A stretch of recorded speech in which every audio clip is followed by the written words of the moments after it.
I just have to say, first and foremost, to Teresa, thank you for the kind introduction. I am grateful for it. We've also got a whole room full of really special people. If I could point a personal privilege, got a chance to spend a little time yesterday and get to again today, the phenomenal Deb Haaland, if we could. It's amazing. I also have a friend that came out to support me on this this journey. We've actually been friends for quite a while, and we say we're partners in justice. Minnesota's amazing Lieutenant Governor Peggy Flanagan. Gee, Miigwech. A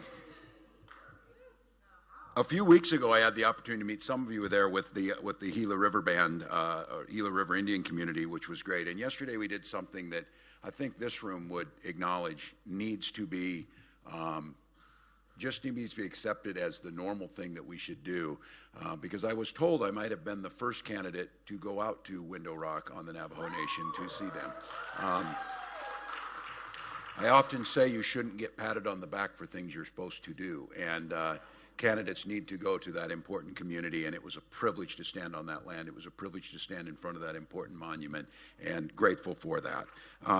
Before I start, I do want to recognize Friday's historic announcement. You all saw President Biden formally apologize for the practice of forced Native boarding school policy. Resulted in the abuse of so many Native children, forced the separation of Native families, which went on for more than 150 years. Vice President said these acts not only violated basic human rights, but they also attacked the very existence of tribes. Biden-Harris administration has created an official list of boarding schools that receive federal support, identified dozens of graves, marked and unmarked, started an oral history project to collect the stories and preserve the records of the survivors, so whatever happened can never be denied. Hopefully, by learning our nation's full history, we'll be a better nation in future generations. So I would ask, if we could, let's just take a moment of silence for those who are lost in this shameful policy.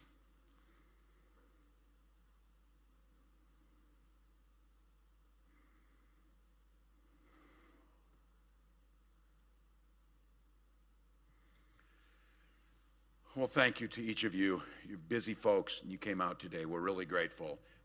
Probably not surprising to you that I'm kind of keeping count that we got 9 days left till an election. So we're running, as you might see. Somebody said it looks like you're running like everything's on the line. We are, because everything's on the line. I'm proud to be on this ticket with Kamala Harris. As she tells her story, for her entire career, she's had one client, the people. She stood with women and children against predators and abusers, worked for seniors and workers against the fraudsters and big corporations. She worked for families and communities against transnational gangs and drug traffickers. And when people came to her and asked for help, she never asked them if they were Republican or Democrats. The only thing she asked was, how can I help? Kamala and I recognize the promises that this country has made. We will safeguard and strengthen the bonds between our nations, uphold our trust and treaty obligations, honor tribal sovereignty, promote tribal consultation, and ensure tribal self-determination.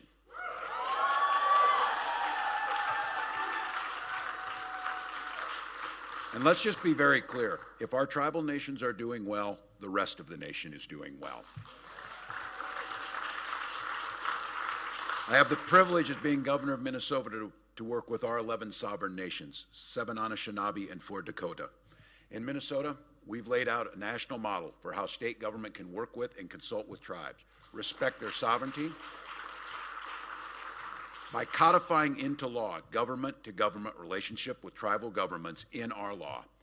In my conversation with Native people, I have an overwhelming call for a fresh start, one that taps into the ambitions and dreams of all Americans. Kamala Harris is offering a new way forward.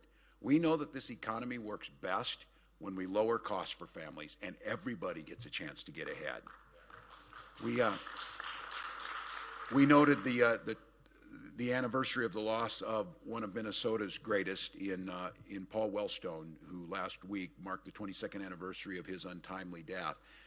Paul Wellstone summed up the economy that said, we all do better when we all do better. And that's what Kamala is talking about. For starters, we know we have to bring down grocery prices by tackling price gougers in big corporations. Donald Trump and J.D. Vance, they want to give billionaire friends tax cuts, and Trump has proposed what he tries to tell people that the Chinese will pay for, just is not true. That $4,000 will be added to everything that you buy, and it will be on middle-class families. Kamala Harris is proposing a tax cut that will benefit 100 million Americans across the middle class. And the most important one, another thing we did in Minnesota, a child tax credit of $6,000 in a child's first year of life to be able to buy things like a crib and car seat and diapers and the things to get that child off to a good start. And we also know protecting the ACA, making sure that affordable health care is there, and as I said yesterday, making sure that the IHS is funded as it should be and a workforce is provided to that purpose. Something that took way too long, but now we can negotiate, Medicare can negotiate with drug companies to bring down the costs. We did it for seniors with insulin, and soon we will do it for 10 more of the most commonly used drugs to make sure we keep prices down. And then I think the proposal that for me, my mom is 89, still lives in her home, allowing Medicare to pay for in-home care so she can stay in her home and live with dignity. And I see the young people here, I keep assuring those young folks that are here, when you turn 60, you'll start thinking about Medicare and other things. You start thinking about these things, how they matter.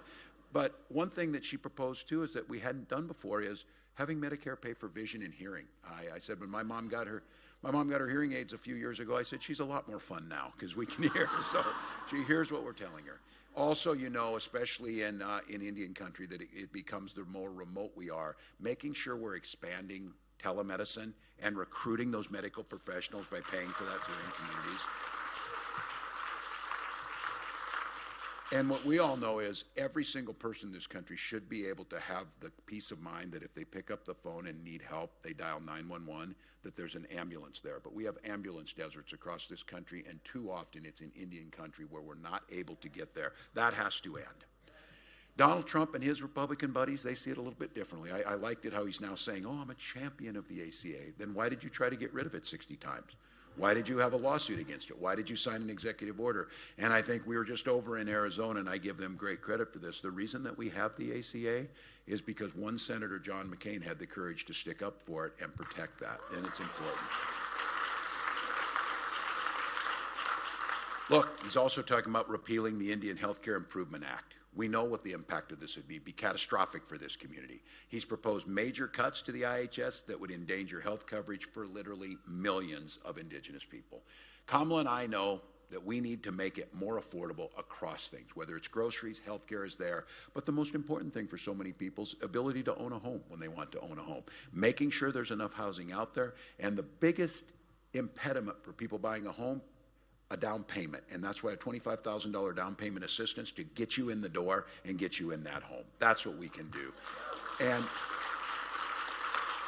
And we see it across all of our nations, the entrepreneurship of people wanting to start businesses. It's very difficult to start a small business. You have to cut the red tape, which she has pledged to do, but also you need that access to capital, $20,000 grant or forgivable loan to get you in the door, and then a $50,000 tax credit to get your business off the ground. The average small business costs about $40,000 to start. If you've got a dream out there and an opportunity, this gets you in the door. And when I get asked about how are we going to pay for this, large corporations get tax cuts. If they would simply pay their taxes, there's plenty to go around to make sure we can invest in others.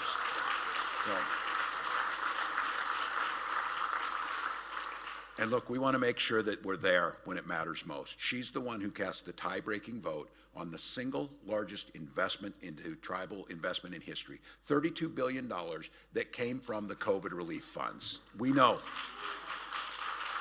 $13 billion for high-speed internet, for roads and bridges. And I just want to be clear during COVID, the ability to make sure we're investing in those communities, but I want to note, and we saw this in Minnesota, that the professionals in our sovereign nations did an incredible job of protecting not only their people, but in the communities surrounding where they were at by getting vaccines to them, getting the care that they needed, and the working together. I think the one thing that COVID certainly reminded us of is the community knows how to care for itself. We just need to make sure that we deliver the promised resources so that they can put it out and improve people's lives.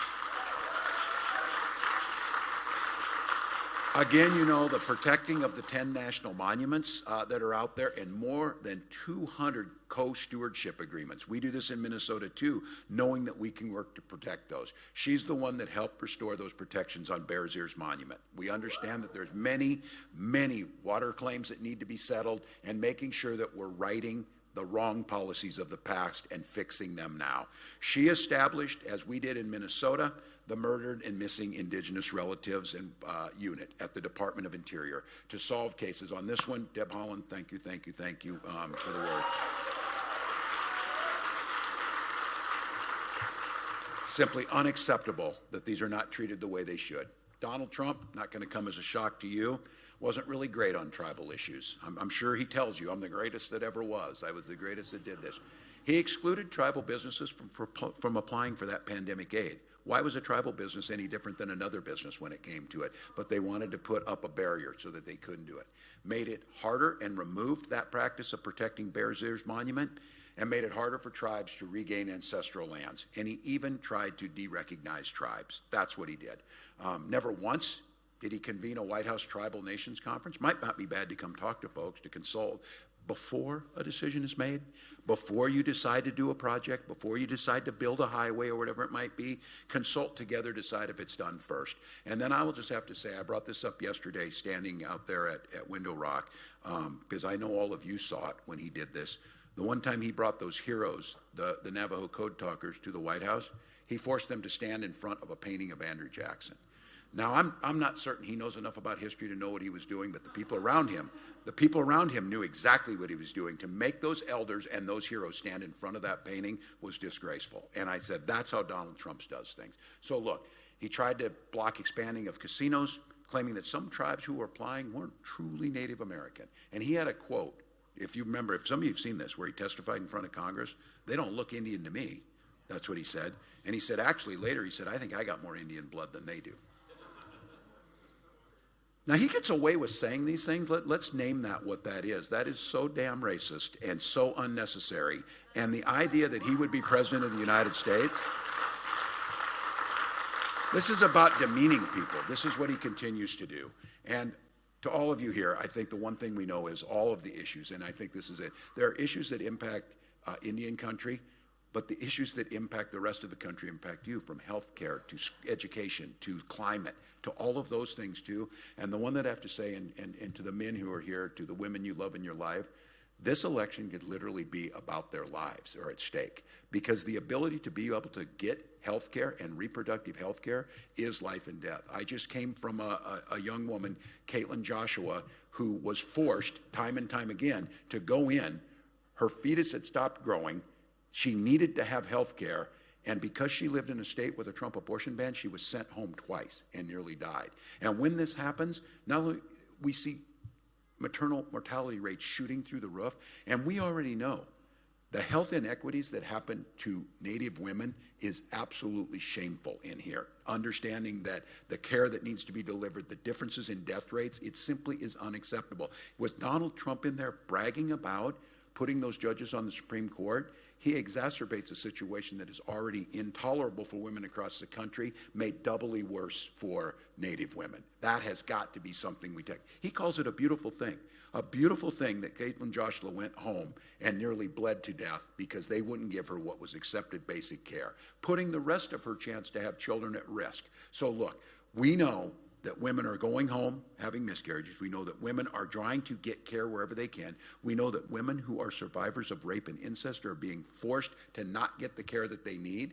And we know that he is going to do this and continue to do it and make it worse. And again, just for those statistics on there, Native women and Alaska Natives, twice as likely to die because of this, twice as likely to die in this country. There needs to come a time, especially in 2024, to say that is simply unacceptable and immoral and needs to be corrected. And that's what Kamala Harris believes. Now, I talk a little bit about reproductive care for myself. And look, these are women that they shouldn't have to talk about this in public because it's nobody's business but theirs, and their families and their doctors. But they're being forced to talk about it because they're being put at risk. My wife and I started talking about this idea when they started talking about banning infertility treatment. They want to make sure that you can't go in and get that. And we tried for years to have a child, used infertility treatment, finally had that baby because we had that. And I'll just have to tell you, the idea that Donald Trump would make decisions about when you can have a child or the care that you get is simply unacceptable. And I'll be damned if we should let that stand. This issue matters to everyone across the country, and I know it matters here. So for each and every one of you, Kamala Harris has made it clear, a top priority when she's elected and when we get the Congress, we make sure we codify Roe versus Wade to make sure that Donald Trump's Supreme Court can't do anything. I don't know how much you hear it. You see it out there. I hear it on this. I hear folks, and one thing Lieutenant Governor's heard me say this before when people come up in there, they're tired of this. They're tired. They were saying Donald Trump's not doing as many events because he's exhausted. Well, he's not nearly as exhausted as the American people are of his nonsense. I'm tired of it. I'm tired of it. And people will just say, I'm tired of politics. I'm just not that into politics. The response to that is too bad. Politics is into you in a very, very personal way.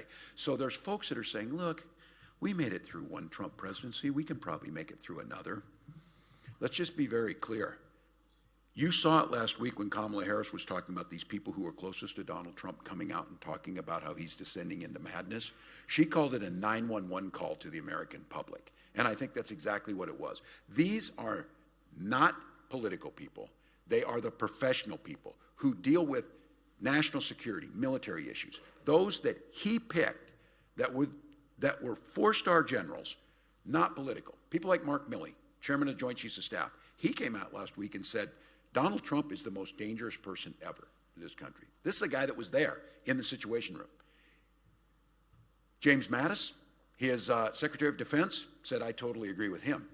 And then his Chief of Staff, and those of you who know this, Chief of Staff, they're right there. Every decision you make, they're around you 24 hours a day, said this about Donald Trump. He is a textbook fascist and wants to be a dictator. Behind closed doors, he told General Kelly, a 4-star American general, Donald Trump said, I need generals that like Hitler had. That's the ones I need. Now, I know that Indian country produces more veterans per capita than any other group of people in this country.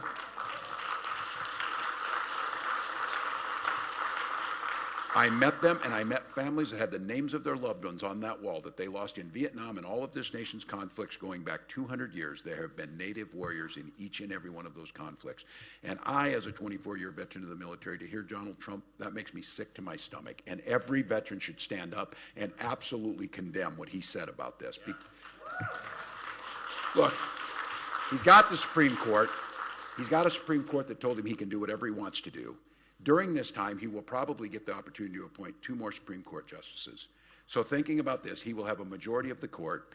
And for those of us in here a little older, you're kind of wondering what that means. If you're younger in here, there's a real possibility that the people that Donald Trump put on the court will be there when your grandchildren are still there and the decisions that he made. That is the potential that can happen here. So let's be clear. There's no guardrails in the Supreme Court. There's no guardrails. He got asked, after all the things he did, he got asked the other day on a podcast, what's like something you did wrong or that you would have done differently? Now, all of us are saying, oh my God, that's going to take 6 months to complete that list. We certainly could have said you botched COVID that cost hundreds of thousands of lives. You could have said that, but he didn't. You know what he said was, I picked people who weren't sufficiently loyal to me. That's what he said. So this time, there is not going to be a Mark Milley or a James Mattis or a John Kelly. This time, there's not going to be a Supreme Court that says, as we all learned, no one's above the law. There's certainly not going to be unless we win the House and the Senate, because there's not a, I wonder how Republican members of Congress even stand up without a spine. That must be quite a trick, because they don't have one, because they won't stand up to him. So here's the deal, folks. We got 9 days left. We got a guy that's openly saying he wants to be a dictator, a guy that wants to take away reproductive rights, a person who said he wants to use the United States military against enemies from within. When you hear that, what he's talking about is, I know I'm on top of the list, But just be very clear, you're on the list too. You don't agree with this. It doesn't take them long to figure that out. That's what they'll do. That's what this guy's out there. But here's the thing. There is one guardrail left. There is one firewall left, and it is the most powerful of those. It's the American people and our right to vote. That's what it is. So here, Nevada, you can still register to vote early. You need to bring an ID or a tribal ID that works. Is that correct here? I believe that's correct. It damn sure better be if you're issuing it from that. You can drop it in the mailbox. You can sign the envelope, return it that way, or drop it at your county. Look, I know most of you here probably already voted. I know that you understand the importance of this, but this thing is going to be razor thin. And I know you get tired of hearing about it and you get tired of seeing the ads and you see all that, but there's about a handful of states, about 7 states, that can make the difference in this thing. And inside those 7 states, there's a couple counties makes a difference. And inside of those, there's precincts that make a difference. This idea that, well, I don't know what I can do, 1 or 2 votes that weren't going to vote that each person in this room gets out might be enough to make the difference. This thing could be won by a few thousand votes. And I certainly know here in Nevada, the policies we're proposing, we should be able to get those folks out there, get them to vote. And I know I'm excited about the potential to what can happen in 9 days, because I don't want you to dwell too much on it. I kind of was a little dark there on what Donald Trump presents. But here's the good news. He's never going to be president again. So it's not going to happen. He's never going to be president.